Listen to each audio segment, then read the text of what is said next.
Welcome to another episode of The Financially Free Investor, where you will learn information and strategies on how to become financially independent by investing in real estate, something that is not taught openly in our society today. Financial freedom matters so you can live a bigger life, retire early, and do what matters most to you. Get ready to hear tried and true methods to becoming financially free with your host, Jordy Clark.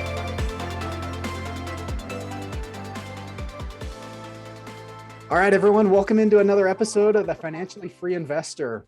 Today, we've got a really cool episode. I'm super excited, A, to record this so that I can learn, and then B, so that you can all kind of be a fly on the wall in this conversation and learn as well. So I've got Chad Kirkpatrick here with me today. And man, I'll just let him tell a little bit about his story. His bio is super impressive, and he's a really down-to-earth guy from a few minutes I've gotten to know him.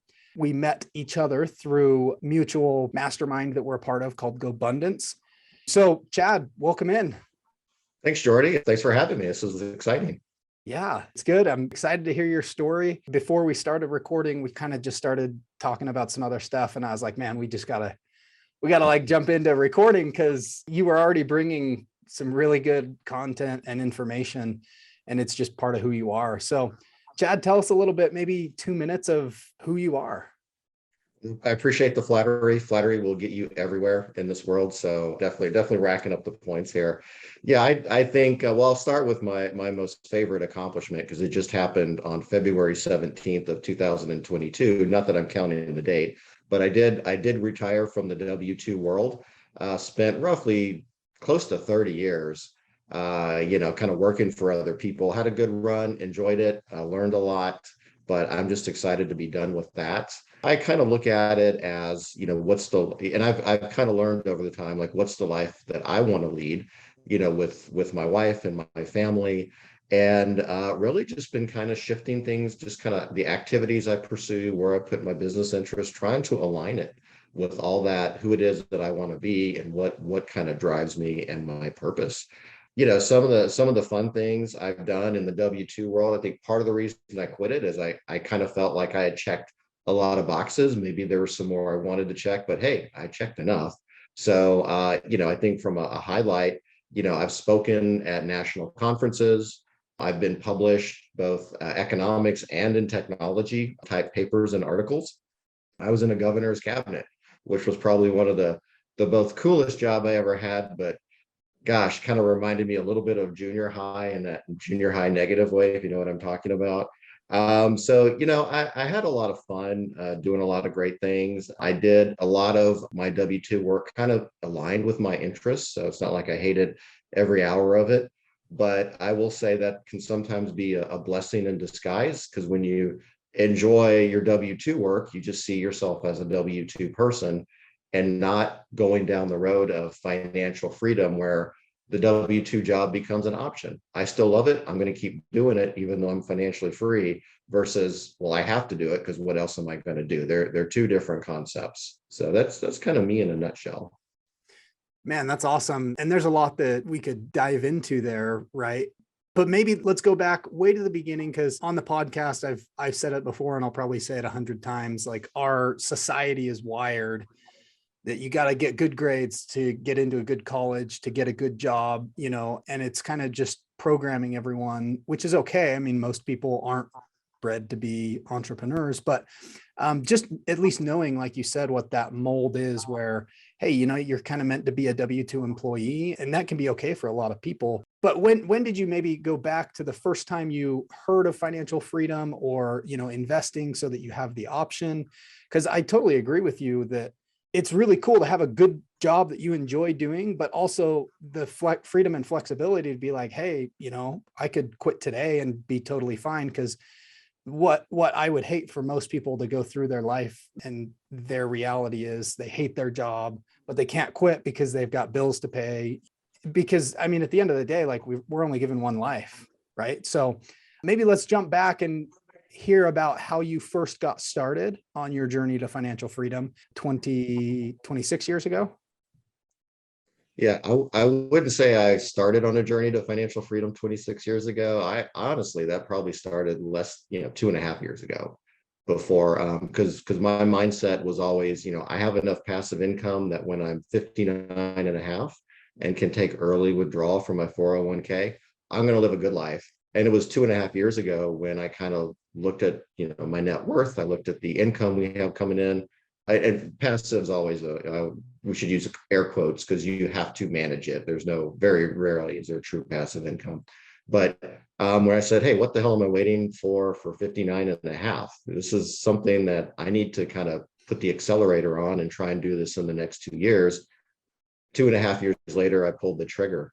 Although it's kind of ironic because I always viewed myself as a bit of an entrepreneur. In fact, kind of the tag at work, my W-2 work was always that I'm very entrepreneurial. I was always kind of leading the way in a new service line and a new product we're offering. I was a fixer. Oh, this is broken. Send Chad in to fix it. I would create a market on a couple of occasions for some companies. So I definitely had that entrepreneurial spirit. And I did actually have a brief stint after working for the governor of Arizona, where I was an entrepreneur for 2.5 years for a variety of reasons, ended up going back to work for a client of mine.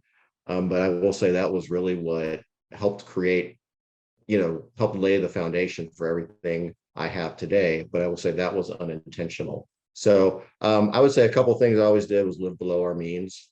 We are high income, but we weren't, like we had a lot of doctor friends who might have, maybe 30% or 50% or 100% more than us.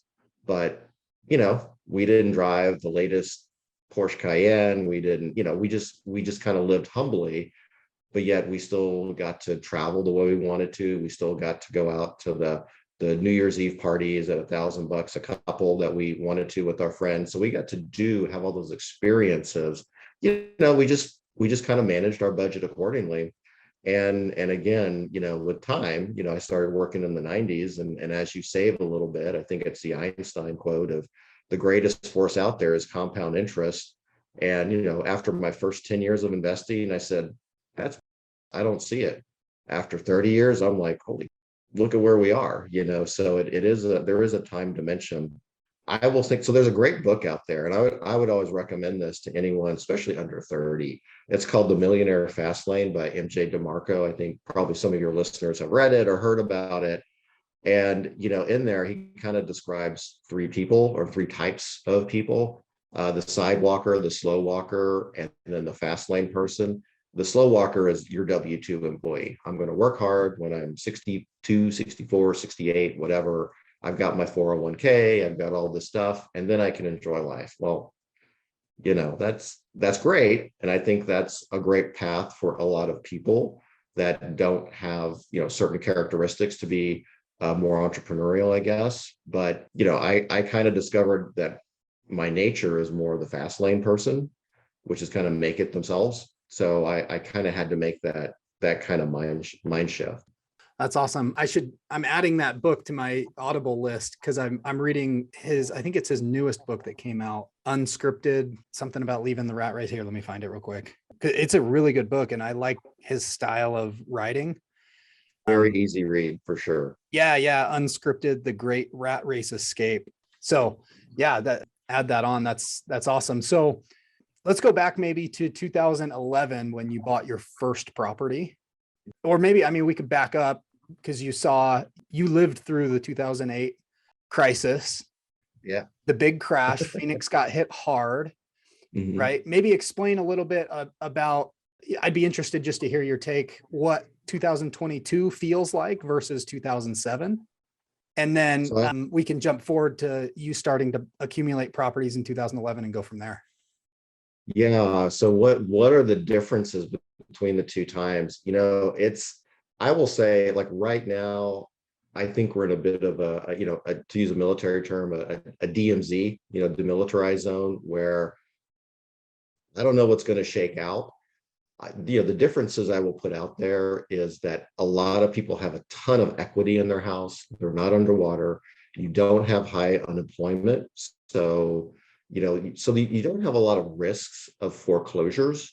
for sure. And I think with an inflationary time, if you're in certain markets in America, not the entire country, your property or your real assets, I should say, not just property, is going to be worth more, even if you kind of net lose out because expenses kind of go up. So I don't see any depreciation.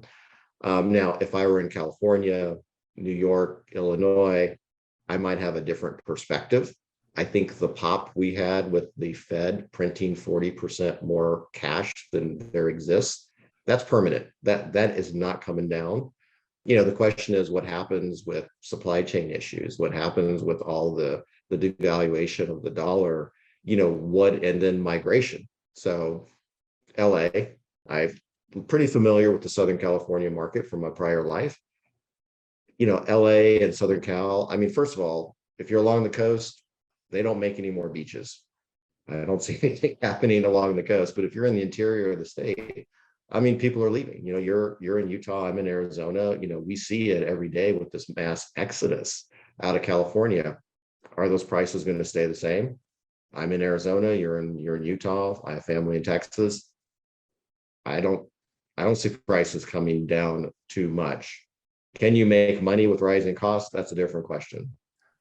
So I'd say that's a big difference from 2007, going back to the crash. And it was kind of funny because at the time I worked at Wells Fargo and I worked in the home equity division, and I was a VP there and kind of ran all the reporting, worked for the CFO.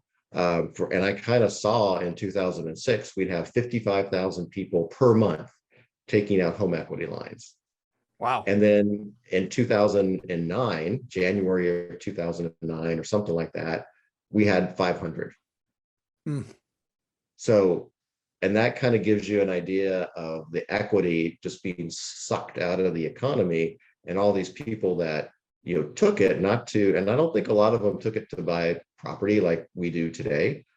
They took it to, I knew people who did this. I remodeled my kitchen. I bought a new truck. I took a vacation. Not a good use of that money. So I do think there are some differences. But I do think that there are a lot of risks in being able to make money today. So you have to be like super careful. Unlike 2011, where you could buy anything and you were going to make money. So yeah, those are. I think it is very different, but it is getting a lot dangerous and harder to make money going forward. Yeah, no, that's interesting. I was talking with another guy in GoBundance. He's in the Bay Area, and we were kind of talking about housing prices and a couple other things. And he said that people from other countries are buying in California. Yeah. Because for them, they're okay if prices go down because it's somewhat of a store of value versus like them putting it in an equity market where they have zero control over it. And, the government maybe can come in and just take it in some of these other more communistic societies. And so for them, they're like, we don't even care if prices go down, right? They just want some store of value.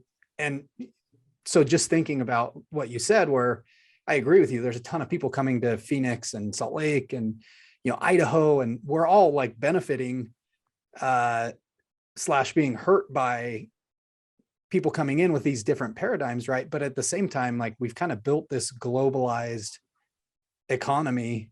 So it will be interesting to see what happens. Do you think that there's a lot of people tapping into their home equity today to go and vacation? Or, I mean, with COVID for the last couple of years, people haven't been able to, but what do you think? I don't have any insight into that just because I no longer work in the home equity or the banking industry. But what I do see is a lot of people, thanks to podcasts like yours, like the Bigger Pockets, are like, hey, I got a few $100,000 in my house. I'm going to go buy a rental. I mean, that seems to be, and again, I this is just anecdotal from what I see. But actually you made it. And if I can piggyback to what you said on California, you kind of made an interesting point. Just one little thought on that.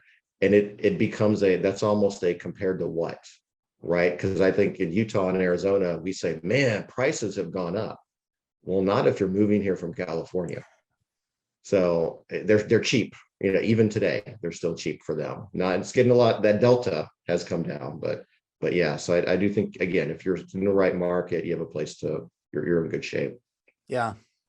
Yeah. And so let's maybe jump into the first rental property you bought in 2011. Now that we kind of talked about, 2008 versus 2022.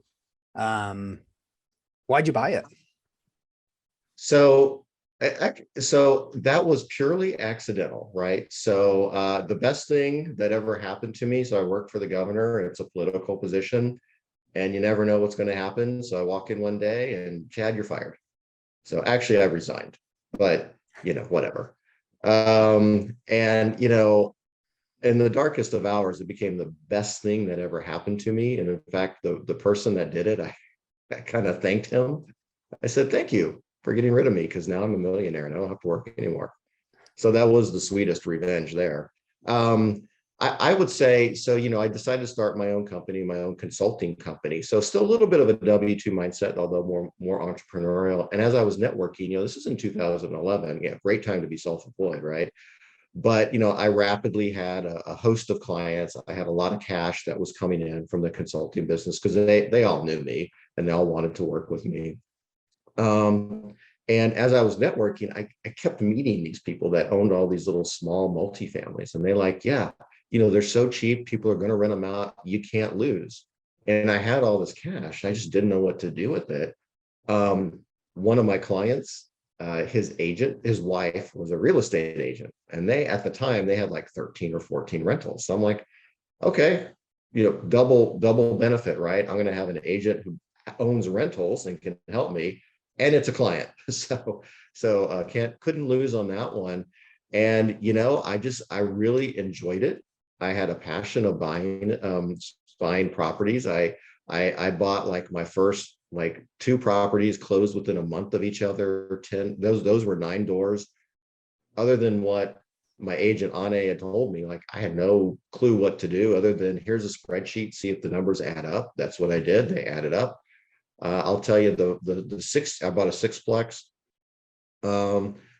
It was listed at maybe 160 was the price for all 6, not individually. And it was making $3,100 a month. Wow. So do the math on that, right? Yeah. So I call that my greatest purchase, because at this point that thing's worth 1.3, $1.4 million, and it's grossing the top line numbers in the 80s at this point. So rent's gone up 2.5, but the value's gone up about 8 or 9x, which was great. But again, had no idea what I was doing. I had a passion for it, but it kind of gets back to mindset, right? Well, I'm a consultant, and I was making a ton of more money as a consultant, like 30,000 a month versus 2 rentals, and not being able to put together the pieces. Like, well, when I stop consulting, that goes away, but the rental income is going to keep going. And I think as you're aware, a lot of times with rentals, it takes 2 or 3 or 4 years to stabilize. And so you might not make much, if anything, but after they stabilize, they become cash cows. And that's kind of what happened with me. So we at the beginning, when I was self-employed, we were buying probably 2 properties a year. And then, we got in and we paid all cash for them, because I had all this cash, and, 160,000 for this, $90,000 or $50,000 for a house. So just kind of bought them and rented them out. I think the one I decided to go back and work for a client, again, more of a mindset thing. Then we slowed down to maybe 1 a year. Did a couple of flips, made good money, but ton of work. Just didn't see the value there. And then, but again, I had to get through this whole W-2 mindset of, my identity is tied to my job title. So even though I'm racking up net worth, and, after 3, 4, 5 years, I've gone from what I paid for them, $500,000, $600,000, $700,000 worth of property, now worth $2 to $3 million. And even then, I was like excited, right? This is awesome, right? Look at this. Now I've made it, but I'm still a W-2 person. I got to have a fancy title. I got to have a paycheck. Who lives off rents? right? I don't want to be a real estate agent, Century 21 person with the gold jacket. That's what those people do. So that was my mindset, and it did kind of hold me back, but I fortunately kept buying property because but I was thinking when I'm retired, then I'll cash in. So it to me is really just kind of breaking through that, money working for me is a lot better than me working for money. And that was just a hard thing because honestly, it was ego. Where am I in the organization? Yeah, well, and that's hard, I think, for a lot of people though. So because we tie our identity to what we do, right? Mhm. And maybe it's because we're programmed that way with school, and again, like, go to a good college to get a good job, and that job can become your identity. Yet, like, we as people are so much more than what we do for income, right? So, I mean, how'd you break through that? Because I know a lot of people struggle with that. So you hit on a couple of things, programming and what we do. And it was the concept of be, do, have. And it was me kind of figuring out it's not the do that's important, it's the be that's important. And just to kind of explain it in 30 seconds or less, that the have is the end result. It's the Lamborghini, it's the big house, it's the yacht, it's the vacations to exotic places. The do is the work to get there. And I was all, and then the be, but the be is like who you are. Like, why are you doing this? What is it you want to become? And I could never figure out that be. And I never even thought of the concept, to be honest with you. I was always, no one's going to outwork me, right? Because that's the other thing they teach you. Be the hardest worker. I'm on phone calls at 6:30 a.m. I'm off of phone calls at 6 p.m. I've done, my last job. I had probably 2 to 3 times more sales than anyone else in my public sector area. None of my employees quit in 5.5 years. All my clients has gave me references and more work, but I could only go to a certain level. I was just getting stuck at that kind of senior VP level, not so much the C level suite. And it kind of led to this frustration gap, and really just kind of led me take a step back and say, what is going on here? It would be easy for me to blame other people. Why don't they see all these accomplishments? Which, well, truth in that, but what am I doing that they don't see that? And it really just came back to the first part of be, do, have, which is the be. Am I really aligned with what I want to be and the life I want to create? And I kind of mentioned early on that, I'm going to cruise, till I'm 59 and a half. Maybe I'll cheat at 57, but, kind of late 50s. But, then I kind of realized, why wait? This is my net worth. This is the income that's coming in. Why am I waiting until then? Why not just focus on creating the value that I'm capable of creating, for myself and people that want to come along with me? And so from there, there's another book called Your Next 5 Moves by Patrick Bet-David. Excellent book. And in there, he kind of does a takeoff on Maslow's hierarchy of needs, where we need food and shelter at the base level, all the way up to love and appreciation, towards the top. His take on it was, more, as a person, kind of, again, sticking with the survival mode, but then you get to kind of status, right? I have a house in the suburbs. I drive a nice house. But a lot of people that drive a nice car. A lot of people have nice cars and nice houses. If they're not working, they can lose it. So how much better are they than people in survival mode, right? Because you're still living month to month, or maybe 6 month to 6 months type of thing. And then the next step above the survival, you kind of get to the financial freedom, which is, okay, all my bills are covered by my income that's coming in. And that's great. But what is it you're doing with your time? What is it you're doing as a purpose? And so the highest level, in that is more purpose. Like, what is my why? And so, what I did is, having read that, kind of took a step back, grabbed my wife and say, let's kind of go through this exercise of what's the life we want to create. And, we don't, we were a little bit older, so I wasn't looking to life to create, in 15 years or even 10 years. I'm looking 3 to 5 years, where do we want to be? Because we're at a good starting point. We're not there yet. What's the gap between where we are today, where we want to be in 3 to 5 years? And we might change it. And it wasn't just it's a financial component, obviously, but there's really more of a holistic component, kind of what GoBundance does. What's the type of health we want to have? Spiritually, what is it that we're doing? What gives us meaning? Adventure. Are we going to spend more time on trips? I have a pretty ambitious goal for either next year or 2024 with all of that. So I think once we kind of got that, it helped us kind of box in. It helped me at least kind of box in not just the who I was, but based on the who I was, it kind of organized all my efforts. So one of the things that came out of that is I don't want to work more than 30 hours a week total for every income stream coming in. So one might take 8 hours. That's okay if the others take 22 hours or less.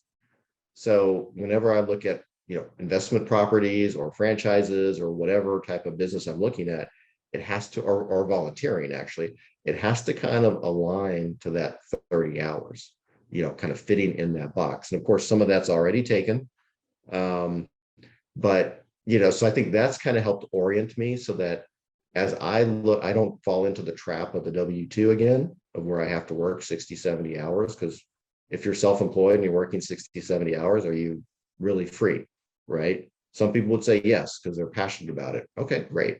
But you're still putting in 60, 70 hours versus, spending 3 months in Italy. Yeah. That's super valuable just to hear how you guys were able to take a step back and create your life, right? Or your ideal life. Because I think so often, and in the book that we referenced earlier that I'm reading, like it's so true. I know people who make $1 million plus a year, but they spend every penny of it and they're just on a fancier treadmill. Yeah. Right. Exactly. So for you guys to take that and go, hey, what kind of life do we want? I think I heard it on Mike Ayala's podcast where someone did something very similar and they like deconstructed, they wanted to live in Italy and he like deconstructed the cost and he's like, oh, well, if I just sold this, and this, like I could totally afford it living like based on what I currently am doing. And 2.5 years ago, you guys did that. Now, all of a sudden, here you are a couple months ago, you quit your job and you're, for all intents and purposes, like nothing's ever perfect, but you're definitely like moved towards that ideal life, right? Yeah, for sure. For sure. Yeah, that's the concept of, I got to blend two different concepts. One is to begin with the end in mind. And in technology, which is my prior life, we reverse engineer everything. So this is due on this date. This is what's due on this date. What are the steps we need to work backwards to deliver it? Okay, this is a life I want to have in 3 years. Okay, where am I today? What are the steps I need to do between now and the next 3 years to get there? And again, kind of sticking with the thing with the one sheet and the GoBundance that I thought was great is because a lot of people will set very ambitious goals. Well, again, 5 years, 10 years, I'm going to have this. Okay, what are you doing this year? And this becomes very loose and vague. Like, so chances are, if it's a 10-year goal, you're going to be in year 7 and realize you're way behind where you want to be. You might have made progress, but you're not on track for that 10-year goal. And so I kind of like to chunk it out. This year I did my SMART goals, right? Specific, measurable, actual, realistic, time bound. Here's 7 things I can do to increase cash flow. Here's 7 things I can do to increase my wealth, 2 separate categories. And then 7 things on my personal life too. If I just do 3 in each bucket, I'm moving the goal. That I'm getting to where I need to be. I don't need to do everything, but I got to do 3 of them, right? And then next year, I'll have a new set of goals, do 3 or 4, whatever that number is, to advance the ball. And then we're there. But if at the end of this year, I haven't accomplished those 3, then I know that 3-year goal is not going to happen. There's a lot of gold in that. So, I mean, is that what kept you motivated for the last 2.5 years, is just chunking it down into quarterly goals? Yes. I will say, I wouldn't call it the motivation. I would call that the tracking progress. I think the motivation was getting back to that concept of the frustration gap, where I'm delivering all this value for the corporation, but I'm getting minimal return for it. So classic example, I sold $9 million 1 year, more than anyone at my level out of a company of 10,000 people. I'm not saying I competed 10,000 people, but that's how big the company was. And that's probably, yeah. And my reward was a 2% raise. Wow. Yeah. Yeah, that was my reaction. So I would say my motivation was to get out of that environment and then post on LinkedIn. I just bought a beach house in Florida and I am loving life. And that's what I did. That's awesome. Cool. Well, man, looks like you've bought a lot of rentals. You've got some short-term and long-term. What do you like about each? Because I mean, short-term rentals right now it's like all the rage. Kind of like flipping is like all the rage. But yeah, I'd love to hear your opinion on short-term rentals versus long-term rentals. Sure. I mean, I think the benefit of a short-term rental, there's two benefits. One, it's higher cash flow. I mean, it's really it's one of the few high cash flow real estate investments that exist today, right? So, and although those cap rates are getting compressed for sure. The other benefit of a short-term rental is, hey, I can use it. So I'm in Arizona. I have a house across the street from the beach in Florida. I can go out there for 2 months out of the year and enjoy it. I have a luxury house in Scottsdale. I mean, I live on a mountain here, but I'm going to spend a week in June just kind of out in Scottsdale enjoying a different house, a staycation, if you will. So those are definitely the benefit. The downside, of course, is what if no one stays there and you have no income for the month or longer? And I think you're kind of seeing some average to below average operators really struggling in the short-term rental world right now. Long-term rentals, you don't have the cap rates, but that you have with short-term rentals, but every month they pay the bills, they pay the rent. You can plan. I can guess with my short-term rentals, this is what I'll make. I can plan with my long-term rentals with high certainty, this is what I'm going to make. So it's a little more security. So I like to have a blend of both, kind of push the envelope a little bit with the short-term rentals. But the long-term rentals are kind of like, okay, worst case scenario, I know I've got my mortgage and my utilities paid. Short-term rentals are going to pay for everything else, Yeah, that makes a lot of sense. Two buckets. I like it. Mm-hmm. So where do you stand, especially today, 2022? We've got rising interest rates. We've got high inflation. Who knows how long it's going to stay? It's obviously part of, the Fed printing a ton of money, but it's also a part of the supply chain. And there's just so many conflicting trade winds, if you will, out there. But how do you feel about debt? What is your take on that? So if you can lock in long-term debt, you're golden. And that's what I've been doing for the last year and a half. So I mentioned I pay cash for a lot, and this is kind of a bone of contention, with some family members, like, hey, look how much they're worth and they cash flow. I go, yeah, but if I quit, that equity doesn't get us anything, right? So we've been converting that equity to debt and then buying other investment properties. I did buy some stocks, so that's the one thing that has not done well as anybody who owns stocks right now. But the properties are all doing great. So that to me was a great. And if you have equity and you can lock in long-term debt at a reasonable rate, I would certainly recommend doing that. One thing in my old age of cynicism, look at what the rich insiders are doing, and if they're buying properties, the Fed is going to, yeah, they want to help all of America. But if it came down to, with the debt we've created under COVID, came down to, raising taxes, putting in all these regulations that would end up hurting people who own assets, which is primarily the top 1% on 1%, versus creating mass inflation, which screws over the other 99%, they're going to screw over the middle class every time. They're going to protect the rich. So just kind of do what they do is kind of how I look at it. I 100% agree with that. Yeah. Yeah. Like that's what I've been saying. Just, I run a real estate team here, and we've got clients who are looking to buy their first rental or whatnot. And we've got some clients who, they're sitting in their primary residence we'll call it 400,000 of equity. And I'm like, well, what's your equity doing for you? Like, how much is that making you every month? And they're like, well, nothing. And, we were kind of talking about interest rates, and they're like, hey, we're at like, 3%. And, if we refinance and take a bunch of cash out, then we're going to be at like 4.75. And I'm like, you're looking at it the wrong way, right? Like, stop focusing on the interest rate, because that equity can do more for you over a decade than you saving, 1.5% on your interest rate, in my opinion. And I'd love to hear your opinion on this. But that's how the rich look at it. They look at assets and they go, okay, well, if inflation's 9% right now and I can borrow at 5, I'm going to borrow at 5 all day long smartly. Like, I want to make sure that the asset covers itself. You don't want to be negative cash flow. Like, they're going to leverage because they know that, that asset value is going to go up over time.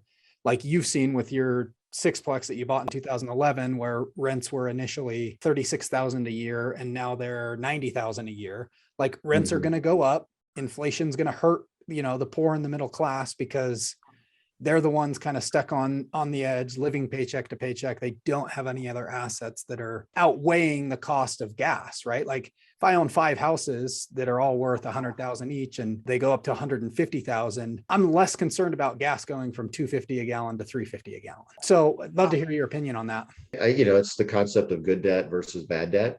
I think good debt is, I got 400,000 in equity. I'm going to take out 250,000 and, maybe buy a townhouse for 100,000, and the rest I'm going to go spend. I'm going to redo my kitchen and go in Europe and buy myself a $100,000 truck.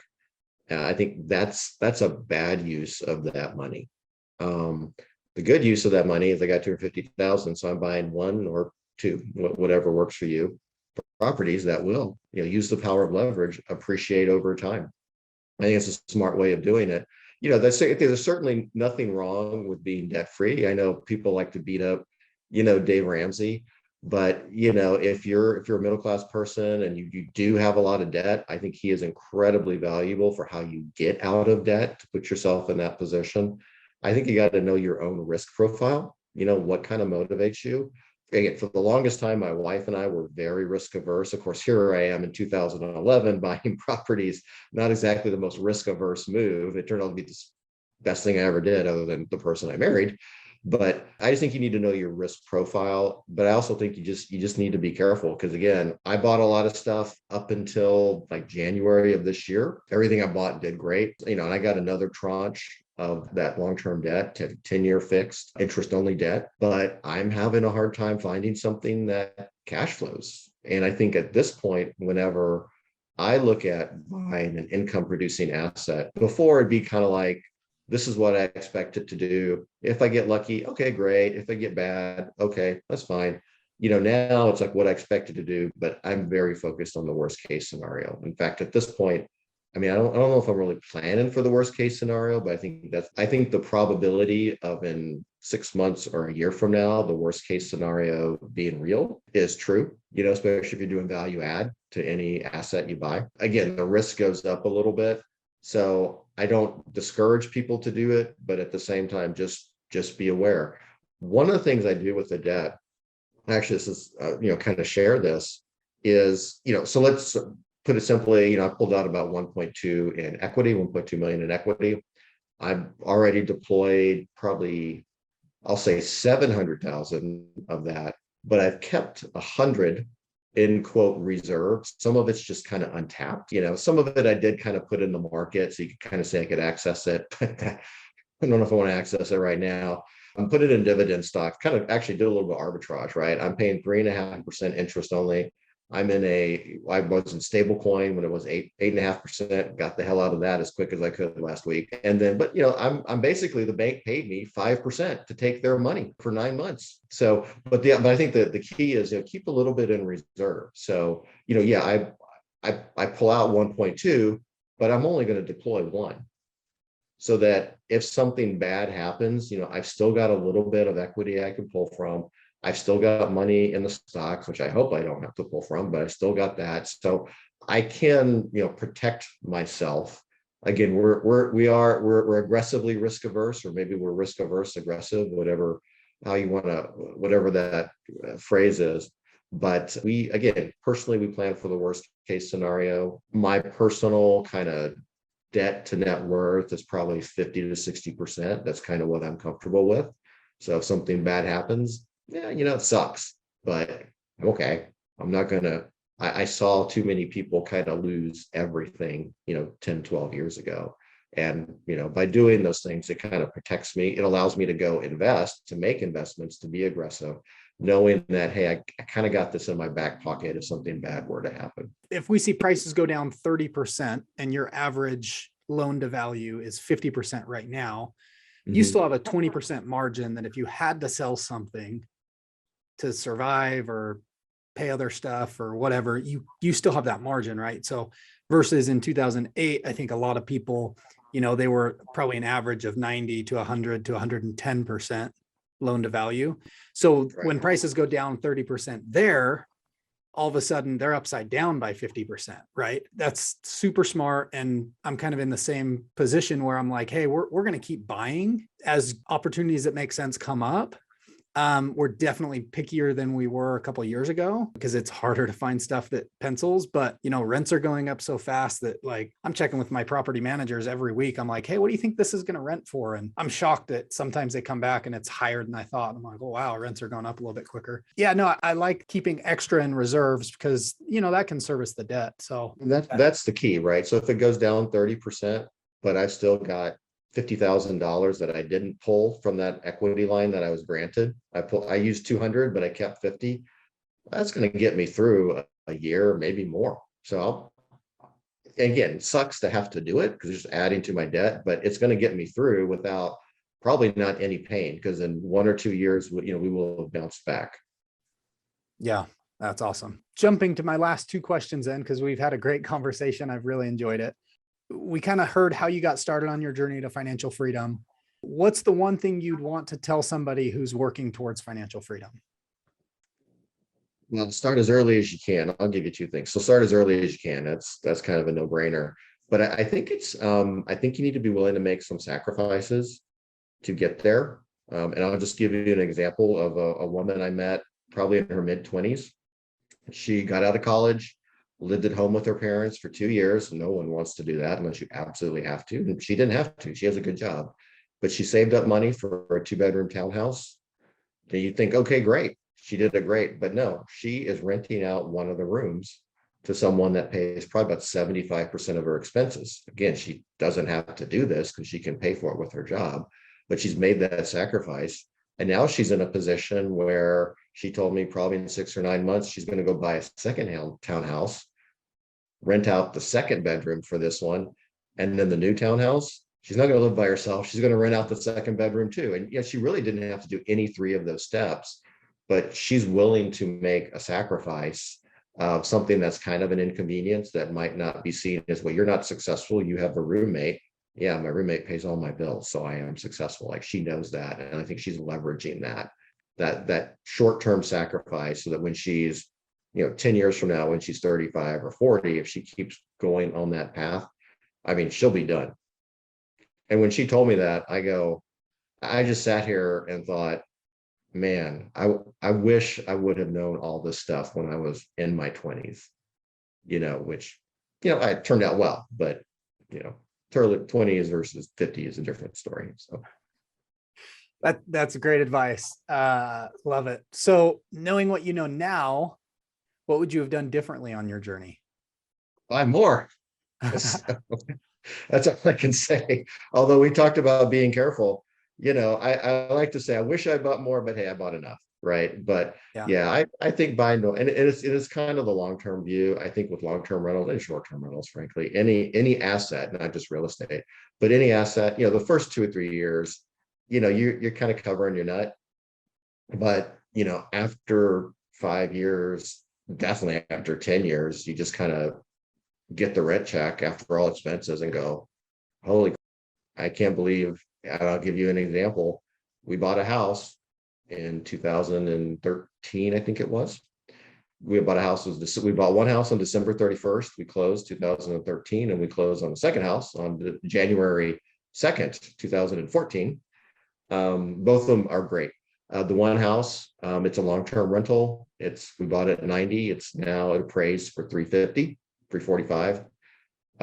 But We were renting it out at $800 a month in 2000 and whatever 14, I guess, was the first year. We have a long-term tenant, been there 3 or 4 years. They're great, but they're paying $1,700 a month.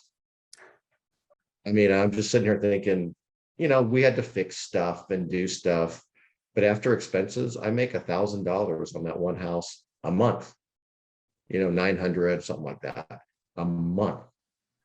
Yeah. Can't do that in the stock market. Cannot, unless you have a lot of money. Dividend stocks. I would recommend dividend stocks, by the way, for stock market. Yeah, no, but that's great. Like, just goes to show the power of buying real estate, right? And you let the market do its thing, let rents go up, and you're locking in good long-term debt, like you said, where that payment's fixed for the next, 10, 15, 30 years, depending on how you finance it. And there's only upside. Well, there is potentially some downside if rents go down, but I'm willing to bet with the Federal Reserve printing as much stimulus money as they have, and, the government just sending who knows how much money to other countries, like, our money is just going to be worth less and less and less. So I'd be willing to bet that on the average, rents will continue to go up, not down. Yeah, depending on the market you're in, but yeah, Arizona, Florida, Texas, Utah, Idaho. Well, maybe not Idaho, but rents are definitely going to keep going up. And I love Idaho, don't get me wrong. There's just like, what's the industry there? A ton of people move there, but Arizona has industry, Utah has industry, Texas has a boatload of industry. There's stuff to keep people there.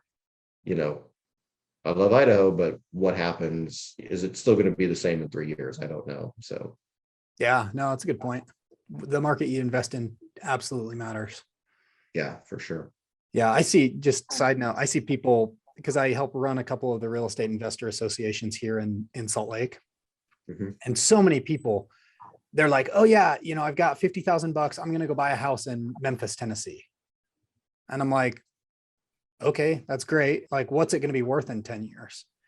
And they're like, oh, probably about the same, but it cash flows. And I'm like, okay, well, as long as it's going to be worth that in 10 years versus you could find something here that maybe doesn't cash flow quite as much day one, but I'd be willing to bet here, Phoenix, all the places you mentioned, parts of Florida, Texas, rents are going to go up because more people are coming.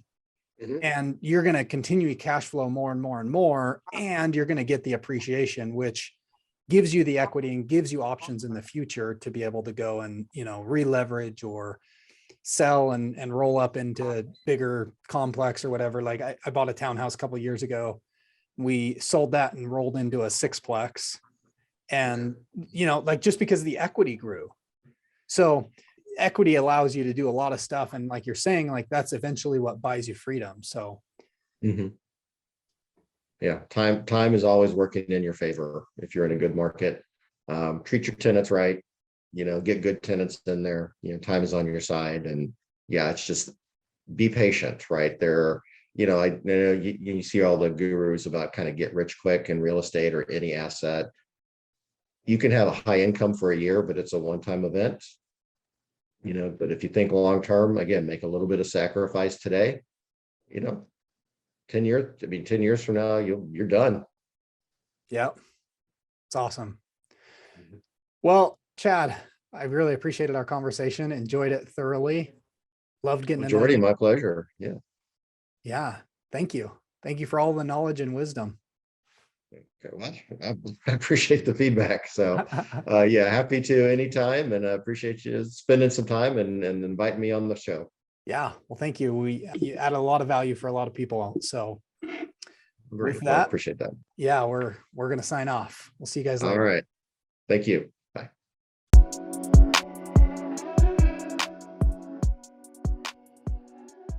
Thank you for joining me for another episode of the Financially Free Investor. If you found value in this episode or know someone who would find value in this information, please share with them, subscribe, and send us a review.